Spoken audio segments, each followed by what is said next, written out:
Well, last episode, we won the very last game of the regular season, but it didn't matter because we had lost the tiebreaker to the Royals, losing 8 of 12 during the regular season, so they get to go to the playoffs over us.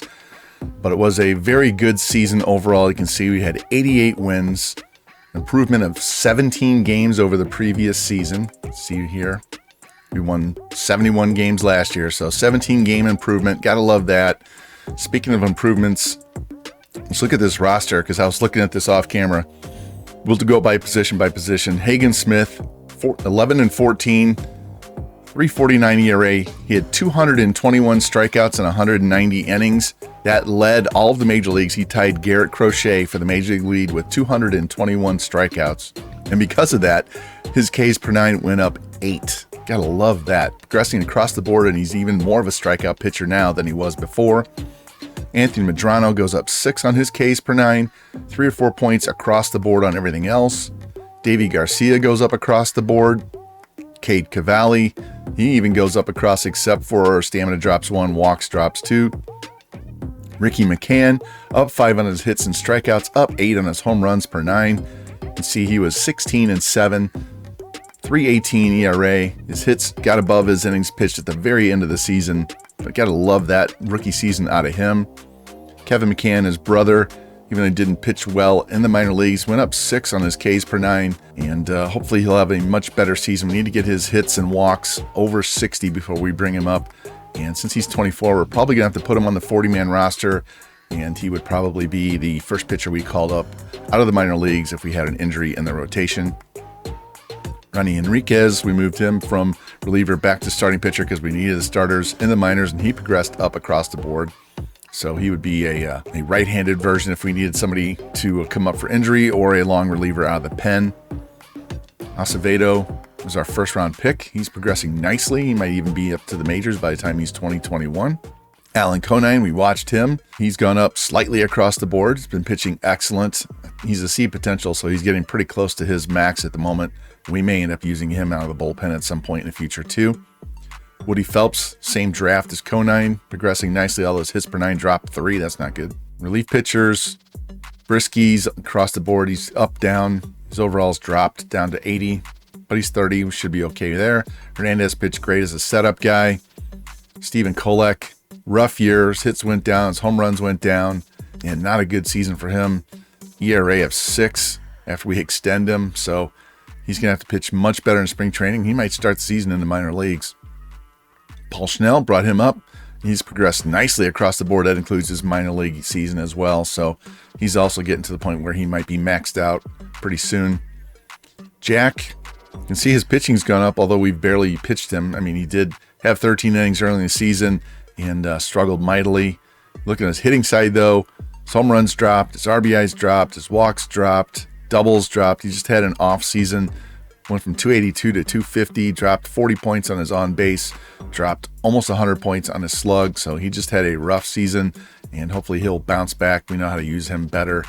You can see his hitting attributes. He dropped 1 on contact against both, but he went up 5 on his vision, 4 on his clutch, went up 7 on his stolen bases. Computer loves to steal with him, and his defense is going nuts. So hopefully he'll have a much better third season in the majors. Bullpen closing side, Garrett Lewis, 8 on his hits per 9, 9 on his walks per 9, 11 on his home runs per 9. You can see 46 hits, only 5 home runs, 66 strikeouts, 66 innings. Tied for the American League lead with 51 saves. Was the reliever of the year in the American League. Just an outstanding season. And Elijah Sinclair, another reliever that we drafted, another closer. He's moving up across the board. He might be in the pen as a setup guy. Catching wise, Edgar Caro, mixed bag, mostly up, but down a little bit on his contact righties and his contact against lefties. He only hit 226, but he did hit 13 home runs. Cole Carrick doing his job as a backup. That's all we really need him for. Dan Johnson, though, he can get that arm and accuracy up. He's creeping up. He's got 72, 76 on his contact, which is already better than Caro's, better than Cole Carrick, and so he might be up to the majors quicker than I anticipated. First base, Alan Gage, the last guy that we traded for. We saw him in the futures game.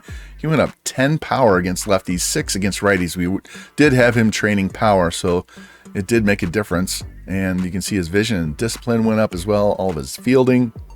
Contact went up. He's not that far away from being up to the majors either.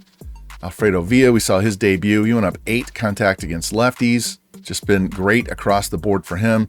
He ended up hitting .313 with 4 doubles, 3 home runs in 23 games. On base at .372. So he's worked his way into the major league roster. He's probably going to replace Ryan Ward. We'll just send him down to AAA. Quinones, .261. With that contact, he should hit a lot higher. So I'm hoping he will have a breakout season next year. He did lead the team with 166 hits. He had 41 doubles, 9 home runs. So he does have extra base power, just not home run power. Got to cut the strikeouts down. Did have 17 stolen bases. Got to get his discipline up a little bit. His vision's awesome. Alvin Maddox, he was in the Rookie of the Year race for a while too. Contact against lefties goes up 5. Everything else across the board, he's progressing really well.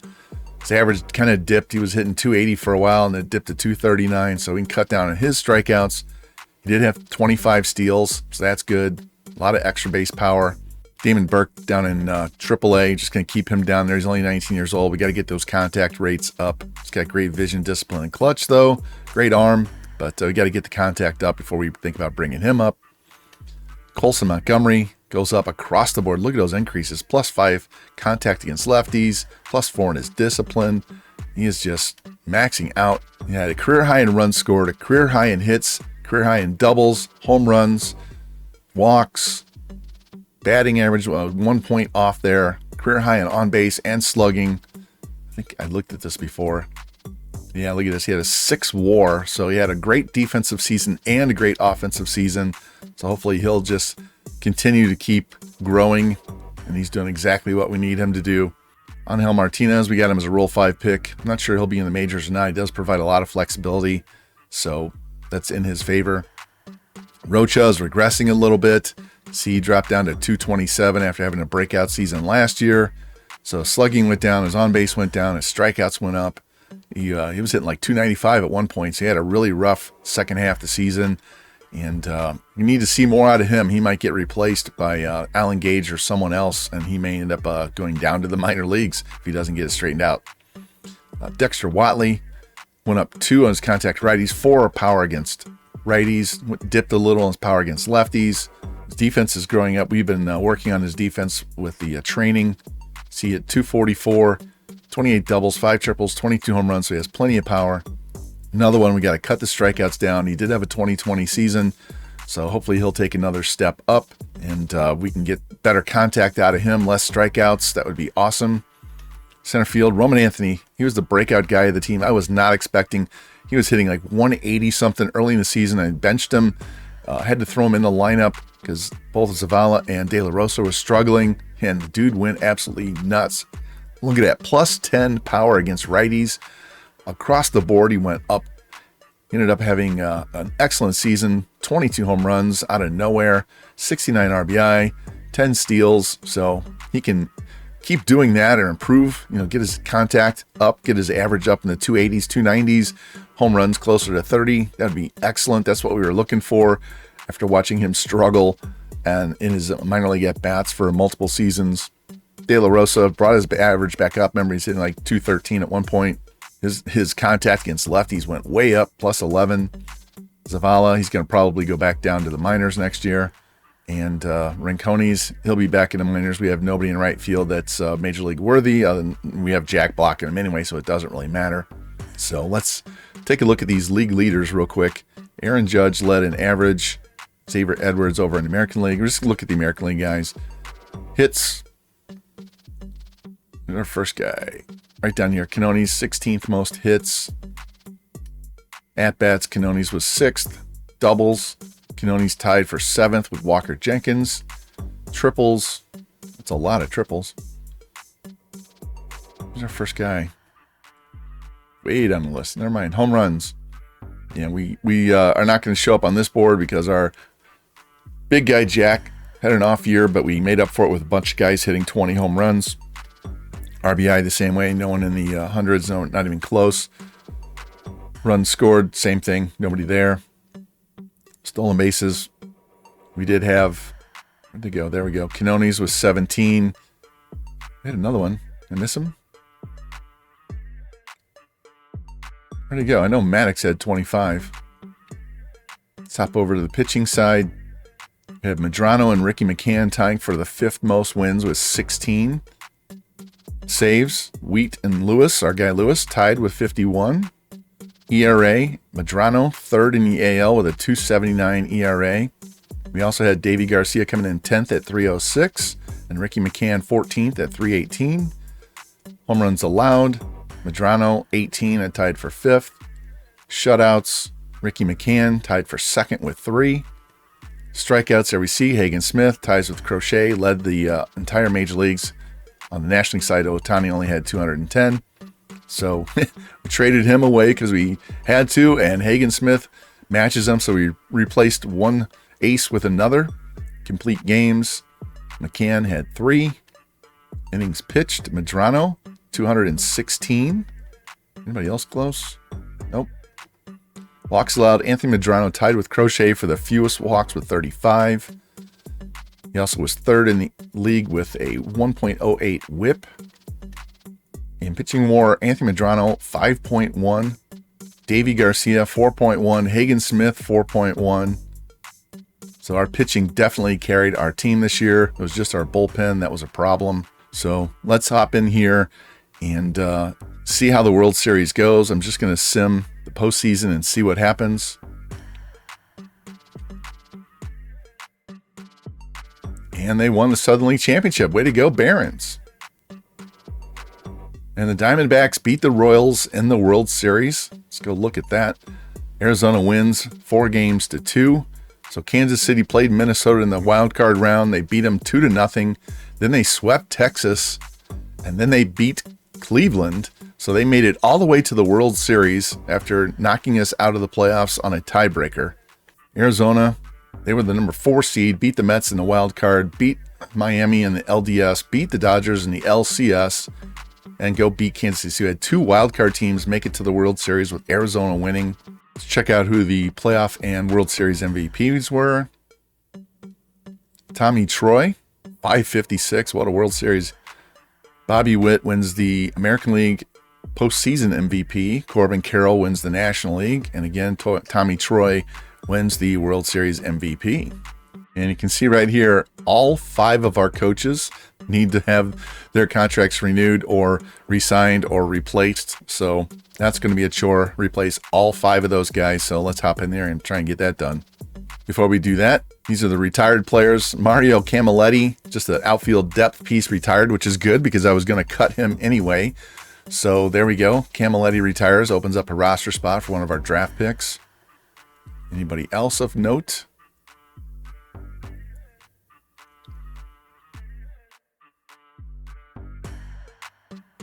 Don't see anybody. Nobody goes into the Hall of Fame. And we have 3 guys that are free agents. I will try to bring back Patino and Jabot. If we don't get Jabot, that's fine. He's 35. Maybe I don't even bother with him. I definitely want to bring Patino back. And we're going to have to fill all 6. 5 coaches and a farm director have to fill all 6 of those spots. So let me go through, figure that out, and I'll be right back.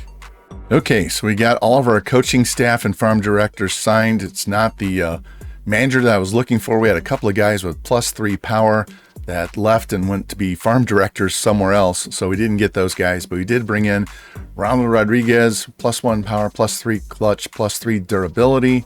Cristobal Villegas gives us +2 on the power, 1 on the clutch and discipline. Lucius Trout gives us +2 clutch, 1 velocity, hit, and control. Braley helps us with durability. Snitker comes back. We had him previously. And Dino Ebel is our new farm director, and he does give us +3 speed and +3 power. So that'll definitely help replace what we lost on the managing side. Transaction-wise, we had to clear out some space on our minor league, so we released Nathan Wiles, Gerald Rosado, Matthew Nelson, Michael Chavis, finally.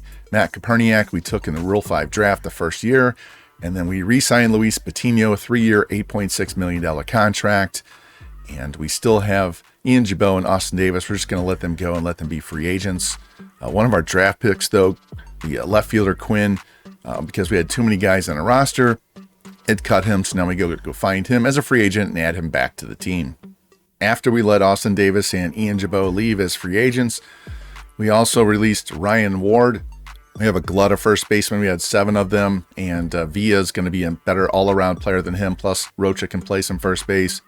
We have Alan Gage down in the minors, almost ready to come up as well. So, Ryan Ward, thank you for the service. Did a great job as a Rule 5 draft pick, and hopefully he can go somewhere else. We also removed Josh Kasevich from the 40-man roster, and we added Kevin McCann to the 40-man roster, so he'll be ready to come to the majors whenever he's got his ratings up high enough. We also added catcher Robert Canning because we could lose him in the Rule 5 draft, so we wanted to add him. And while Dan Johnson is clearly the better hitter than Canning, he's got a few more years left before he has to be Rule 5 eligible, so we're going to go with Canning as our emergency third catcher in that situation. And Garrett Lewis, even though he's up for a renewable contract, he pitched so well. We'll lock him down for the next 5 years, be our closer, pay him a little bit more than what renewable would get him for, so we're going to pay him $2.7 million a year for the next 5 years. And Ricky McCann, going to extend him out for 5 years at $2.4 million per year. Same thing with Sean Cannoni, is going to offer him 5 years at $2.1 million per. Alvin Maddox, give him 5 years at $1.7 per. Offer 8.8 for 5 years for Dexter Watley. Going to save a little bit of money here and just offer 3 years of renewable for Alfredo Villa. And we have quite a few guys up for arbitration. Ward is getting released, so that's no big deal. So we'll try to get these guys signed and bring them back as well. And our first big free agent signing of the offseason, Logan Webb, goes to the Royals. 7 years, $121 million. So it's another excellent pitcher in our division. Not fun. Luis Gil goes to the Blue Jays, leaves the Yankees, goes to the Blue Jays after winning the Cy Young. 6 years, $117 million. And while we're still here early in free agency, to show you the big ones that are out there: Gunnar Henderson, Riley Green, Jaron Duran, Cole Reagans, Tyler Glasnow, Royce Lewis, and a bunch of guys in our division that are going to be free agents. Might leave, that might help us. And Ryan Ward goes to the Padres, so good for him. Gabriel Moreno goes to the Guardians, 5 years, $107 million. They get a new catcher. Royce Lewis leaves the division and leaves the league, goes to the Mets. 6 years, $145 million. That's 32 home runs out of the division. That's good for us. Shea Langeliers leaves the Guardians, so they replaced Langeliers with Gabriel Moreno. Langeliers just shifts over to Minnesota, and he'll catch there, so he stays in the division. So that's 36 home runs that we still have to deal with. Logan O'Hoppe goes to the Nationals, 4 years, $51 million. Cole Reagans leaves the Royals, but goes to the Orioles, so he goes to an even better roster, to be honest. 9 years, $258 million. So out of the division, but stays in the league. Riley Green goes from Detroit to Minnesota. 10 years, $277 million. Great pickup for them. Edward Cabrera goes to the Red Sox. 6 years, $43 million. Jaron Duran leaves Boston, goes to Houston. 4 years, $123 million. Nolan Gorman signs with the Royals, 5 years, $63 million. So that's a big power bat, comes into the division. Not good. Not good at all. Spencer Steer goes to the Padres, 5 years, $75 million. We re-signed all of our young players that are on renewable contracts and signed other ones to extensions. So we just have these 3 players that are up for arbitration. I assume all 3 of them will go to arbitration, so we'll have to wait and see how that turns out. Take a look at our budget page. We still have $95 million available in space. It'll be the first year for Colson Montgomery's $12.2 million per year. Hagen Smith is only making $3 million. We did get Patino back. We signed Rocha to an extension, Garrett Lewis to an extension, Medrano and Ricky McCann to extensions. We're not paying these guys much of anything over the next 5 seasons. Cannoni's as well, Dexter Watley, Alvin Maddox. We're locking up all of our young players on cheap deals for us, getting them through arbitration seasons. The bad thing is we're going to have to pay them down the road. O'Neal Cruz goes to the Red Sox, so they replaced Jaron Duran with O'Neal Cruz, 4 years, $64 million. Braxton Garrett goes to the Giants, 6 years, $103 million. Trevor Stephan goes to the Angels, 2 years, $16 million. And now we are to the draft lottery day. We are not anywhere near the top of the draft, which is really actually good for us. We've had 5 drafts in the top 5. Still didn't find any generational players, so this will be the first year for sure there's a generational player, and I wouldn't doubt that there'll be 2 of them because we're not picking in the top 5. So let's go see who wins the draft lottery. C, Toronto, 105 losses. Colorado, 102. We are way down at 18th, so we actually do have a very, very slight chance to move up. If we move up 17 spots, I'm going to fall out of my chair. And we stayed at pick number 18. Brewers had a winning record. They moved up 14 spots to get the number 1 pick. Phillies move up 6 to get the number 2. Cardinals move up 2. Poor Blue Jays and Rockies, especially the Blue Jays, they dropped all the way to 4th with a 105 loss season. So the Brewers, like they needed the help, jump all the way up to number 1. And we have reached Rule 5 draft day. I will be making at least 2 selections. We're going to try and add 2 bullpen arms. And we have 3 spots open on the 40-man. So if I find 3, we might add 3 and have to cut somebody. But we're definitely going to add at least 2 bullpen arms in the Rule 5 draft. And before we get started with the draft, Josh Young goes to the Yankees, 5 years, $36.5 million. Garrett Whitlock goes to the Angels, 3 years, $46 million. Cutter Crawford goes to the Guardians, 4 years, $81 million. We lost Josh Kasevich with the first pick overall. So the Blue Jays take Kasevich. That's fine. We took him off the 40-man. And at 28 years old, let him go play for someone else. We already have plenty of second base prospects. So let's see what we get here with pick number 16. All right, with our first pick, we're going to take relief pitcher Dre Jameson. And we lost Colby Thomas to the Blue Jays. They're just raiding our farm system. And we're going to add Ben Harris. Need a left-handed arm in the pen, so welcome Ben Harris. And that'll be the last guy we take. We're done with those 2. Now we're down to 90 players because we added 2 and lost 2. That's not good. We lost a second baseman, and that's fine. We can draft one. And we lost a center fielder, and that's okay. We have plenty of outfielders. They'll actually give Youngwoo Ryu extra playing time, so not disappointed. Sam's going to spend most of the year in AAA, AA. Those 2 guys will work in AA. And Terrell Tatum could probably play some center field if he needed to. And we drafted this 21-year-old, 76 overall, Miguel Rodriguez. And we're going to move him off closer because Sinclair's got better clutch. But we're going to add him as a relief pitcher.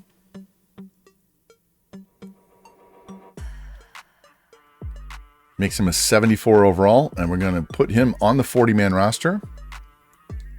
And we're going to bring him to spring training, and he's likely going to be in the bullpen right off the rip as a 21-year-old rookie right out of the draft. Tyler Glasnow goes from the Dodgers to the Giants, 1 year, $22 million. Wow. Edwin Diaz goes to the Giants, 1 year, $8.3 million. Max Meyer goes from the Marlins to the Red Sox, 5 years, $68 million. Tristan Casas leaves Boston, goes to St. Louis, 4 years, $38 million. Good for the Cardinals. Gunnar Henderson goes to the Cardinals. Holy cow. 10 years, $361 million. So they got Casas and Gunnar Henderson on the infield now. So Henderson leaves the American League. So does Casas. That's good for us. And the Cardinals doing something they normally never do and spending big bucks on free agents. CJ Abrams goes to the Phillies, 6 years, $72 million. Byron Buxton leaves Minnesota, goes to Kansas City, 1 year, $9.7 million, so he stays in their division. Jose Ramirez leaves the division, though, and he goes to the Diamondbacks, world champion Diamondbacks, 1 year, $4.5 million. And we lose our arbitration case with Cade Cavalli, so he's going to make $2.6 million to pitch in the minor leagues. Wish we could trade him away. But I didn't want to lose him for nothing, so we'll just pay that and live with it. And Bo Brisky wins his arbitration as well. He's going to make $1.9 million this year. So all of our contracts have been renewed. All of our arbitration guys have signed, and we have a full. I wouldn't say full. We're 3 guys short. See if there's anybody in free agency that slid through as an undrafted free agent. If I find someone, I'll come back and let you know that we signed them. And just to make sure we have enough players, we're going to go ahead and sign this Alex Gomez, D potential, 57 overall, second baseman, just to give us a warm body on the depth chart. And we're also going to sign this 22-year-old D potential, 64 overall, speed demon and Benito Spanos to replace Colby Thomas in the center field depth chart. And to round it out, give us an even 93 players, we're going to sign Michael Williams. Can play short, second, and third. He's got a great arm. And that'll be the last spot in the roster that we have to fill.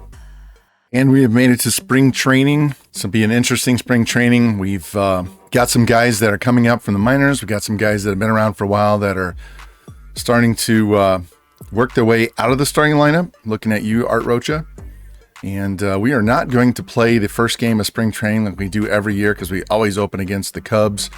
We don't need to see Hagen Smith.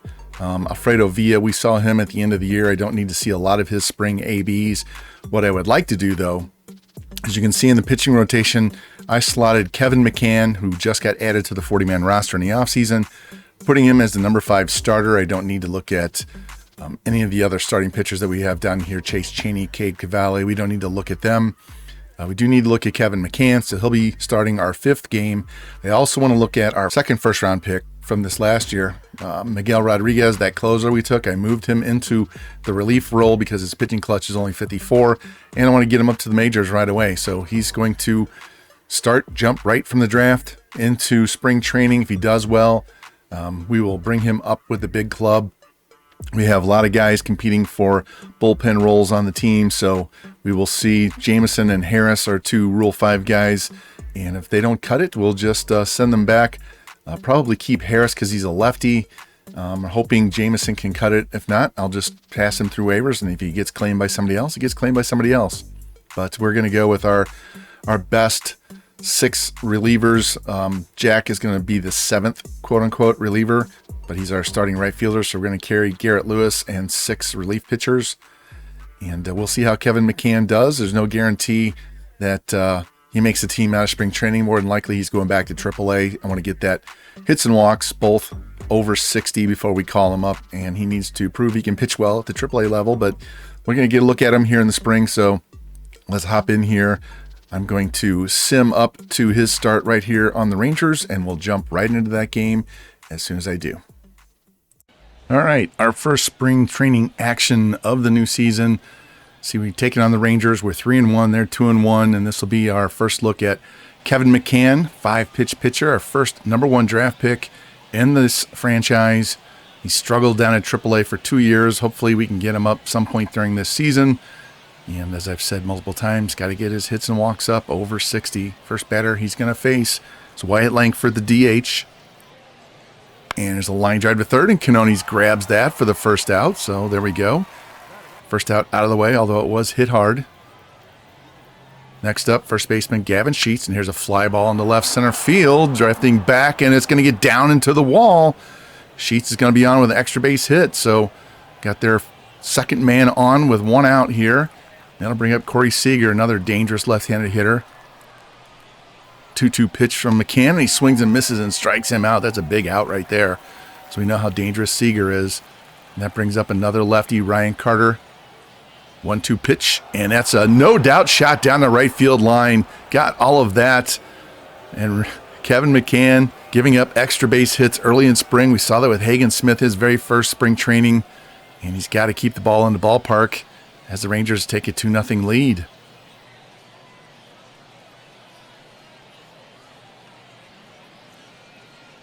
Next up, center fielder Matt Vierling. 2-2 pitch, and he's going to hit a pop fly down the right field line, just past first, in foul territory. Villa's got that. And so McCann gets out of the first inning, but he gives up a double and a 2-run shot to Evan Carter as the Rangers take an early lead. Now we jump ahead to the top of the second. Ezekiel Duran up, playing second base today. 1-2 pitch from McCann. And he's going to swing and miss on a pitch low and off the plate for strike 3. It's McCann's second strikeout. That'll bring up third baseman Dustin Harris. 3-2 pitch to him. And it's going to be a ground ball past Canones into left field. So Rangers get a man on. It's the second batter of the inning, both innings so far. So now they have a 1 on, 1 out. 2-2 count to Chase Davis, former Cardinal prospect. And he swings and misses and strikes out. So McCann getting that strikeout pitch going to get out of some jams here. See if he can finish this off. Catcher Ethan Hearn up now. 1 on, 2 out, 2-2 pitch. It's going to be a fly ball in the center field. Anthony's going to drift back, and he's going to have that. So McCann gives up 2 in the first, pitches around to hit here in the second. Maybe he'll settle down here as we go to the bottom of the inning. It's 2-0 Texas. And the Sox would not score in the bottom of the second, so here we are, top of the third. Wyatt Langford leading off, 3-1 pitch. It's going to be inside for ball 4, just missed. McCann wanted that pitch. It'll be their first time they've had the leadoff man all game. And that'll bring up Gavin Sheets, who doubled the left center field his first time up. 1-1 pitch. That's going to be a fly ball in the center field. Anthony's going to settle under and have that for the first out. And that'll bring up Corey Seager. Got him on a strikeout in the first inning. 2-1 pitch.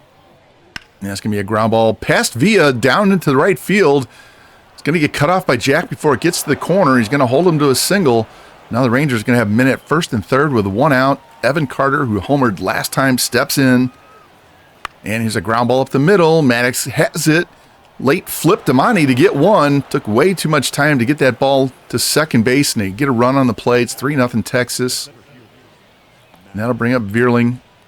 1 on, 2 out. 1-1 pitch. That's going to be a ground ball to second. Maddox is going to have that. Throw to first. They get the third out, but the Rangers add another run. Evan Carter, 3 RBIs already in this game. Chicago's looking for their first hit. Now we're going to hop ahead to the 7th inning. Ben Harris, one of our Rule 5 draft picks. Lefty's going to come in, get our first look at him. It's going to be important that he does well. We need another lefty in the pen after we lose Austin Davis to free agency. First up, Reese Hines. 3-2 pitch to him. And it's going to be low for ball 4. Don't like walks. 1 on, nobody out. Sebastian Walcott, one of the Rangers' top prospects, up. 1-2 pitch to him. And he's going to swing on a weird swing. A little blooper into right. And Jack's going to barely track that down for the first out of the inning. So we have 1 on, 1 out. Dustin Harris back up. And a pitch, and that's going to be a pop fly into short left field. Monty drifts back, and he's got that for the second out. So Harris giving up a walk and 2 weak pop outs. Now bring in Chase Davis, and he's going to take strike 3 on the inside corner. So Harris pitches around the leadoff walk, gets some weak contact, does his job as we head to the bottom of the inning, 7-0 Texas. And we're going to hop ahead to the top of the 9th. 7-2 lead for Texas Rangers. Dre Jameson, another Rule 5 pick this last offseason. He's going to come in and get our first look at him. Flashing that number 99. First up, Jeremy Eierman. 1-1 pitch to him, and that's going to be a base hit right up the middle, almost right through his legs. So Texas gets their leadoff man on here in the 9th. That'll bring up Sam Huff, pinch hitting for Reese Hines. And he's going to hit a fly ball in the center field. De La Rosa running back to the track, and he's got it at the edge of the track. Get the ball back in. There's 1 down. Now bring up Tyro Estrada, middle infielder. 1 on, 1 out. 2-2 pitch from Jameson. And it's going to be another fly ball in the center field. De La Rosa drifting back, shy of the warning track. He's going to have that for the second out. Testing out our center fielder this half inning. That'll bring in Dustin Harris. Got 1 on, 2 out, a 1-1 count. Jameson's pitch. It's going to be a ground ball to second. Scooping a throw by Roosevelt Chipper, and he's out. It's one of our second base prospects. You can see the bottom 3 coming up in the bottom half of the inning. It doesn't matter, though, as the Rangers win this game, hang on and win, 7-2. Thoroughly dominate this game. Take a look at this box score. See 2 hits for Seager, 2 hits for Eierman. 2 hits for Carter, including a home run. Another 3-run homer. Palante pitches well. Cole Winn gives up 2. Our side, we got 2 hits for Canones. That's about it. Rocha hit a 2-run shot for our 2 runs that we scored. McCann, 3 runs in 3 innings. Enriquez, 3 runs in a third of an inning. Kelly, another run. But our 2 Rule 5 pitchers did well. And now we're going to do another game here, another player lock. As you see, we're playing Arizona down 5-1 in the top of the 7th. Miguel Rodriguez, relief pitcher we took with our second first-round pick. It's going to be our first chance to get a look at him, see what he's done on the spring. 7 innings, 2.57 ERA. First batter is Jose Herrera. He's Gonna hit a fly ball down the line. Rocha drifts over by the stands, and he's got it for the foul ball. Foul fly out. The ball boy had to get out of the way. That brings up Weston Wilson. And he's going to take strike 3. Nice curveball. Second out of the inning. See, take a look at this pitch. Looks like a fastball, just late breaking curveball. Locked him up. That's the second out of the inning. Now bring up Riley Adams. You can see he's hitting 357 on the spring. 1-2 pitch to him, and he's going to take strike 3 right down the middle. So Rodriguez comes in, gets a foul out, and blows 2 batters away. That's kind of a debut we'd like to see. As the Sox trail 5-1, going to the bottom of the 7th. And Arizona would win the game 6-1. Logan Gilbert with the win. Hagen Smith takes the loss. Take a look at this box score. Ramirez hit a 2-run homer. Weston Wilson added a home run. Logan Gilbert 4 shutout innings. Check out the White Sox side. 2 hits for Quinones. Didn't get much done. Only had 3 in the game. Ricky McCann pitched great. Hagen Smith and Ronnie Henriquez did not.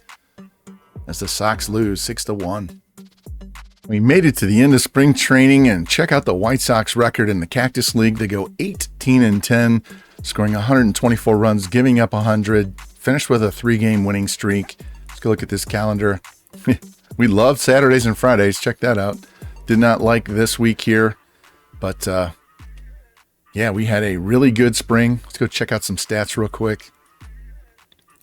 Roman Anthony have a spring, led the team with 25 hits, 8 home runs, 18 RBIs. That is more of what we needed to get out of him. Alfredo Villa, who is a Rookie of the Year candidate this year, 4 home runs, 10 RBIs, 4 stolen bases, hitting .286, playing every day at first base. Dexter Watley following up on his rookie season with a good spring. Quinones did about the same as he did last year. Alvin Maddox, got to get that average up. Rocha, 4 home runs, 14 RBIs, hitting .300. We dropped him in the order, and he's responded. Edgar Caro, good spring. Colson Montgomery, average down, but 7 home runs, 14 RBIs. Jack, still struggling, got to get him going. And Roosevelt Chipper, a young second baseman down in the minors, hitting .308 in spring. Go on the pitching side. Medrano, 32 innings and had a 2.20 ERA, a 1 whip. Hagen Smith, 4.45 ERA. Had a couple of games where he gave up 3-run homers, but 32 strikeouts in 30 innings. Ricky McCann picking up right where he left off last year. 25 innings, 20 strikeouts, ERA, 2.52, whip below 1. Davey Garcia, got to get those walks down. And Kevin McCann, he's not ready for the majors. We knew he wasn't ready. We just wanted to see how he would do in an entire spring. And he still has a lot of work to do. Got to get those hits and walks over 60. Hopefully strikeouts as well. Reliever side, Garrett Lewis, no earned runs, 9 innings, 13 strikeouts with 7 saves. Miguel Rodriguez, we just saw him. Got him in the last draft, our second pick in the draft. 19 innings in the spring, 4 walks, 15 strikeouts, 0.95 whip. He's going to be on the bullpen. Bo Brisky will be in the bullpen. Drew Jameson, those walks are a little alarming, but it's spring, so hopefully he can limit those once we get started. He'll be in the bullpen. So will Ben Harris. So will Jose Hernandez. So we've got a few choices to make with our bullpen, but seem to be having much better options right now. And man, Roman Anthony, just amazing. 25 hits, 8 home runs. Yes, that is why we traded for him. So I can't wait to get into the regular season. We put him in the leadoff spot against right-handed pitching, so we'll see how that goes. Need to break up all those left-handed bats, and maybe he can get on and Quinones can knock him in. So anyway, that is it for the offseason and spring training episode. So if you like what you've seen, please like, subscribe, share content, hit that notification bell, and I will catch you next time on Chicago White Sox Draft-Only Franchise.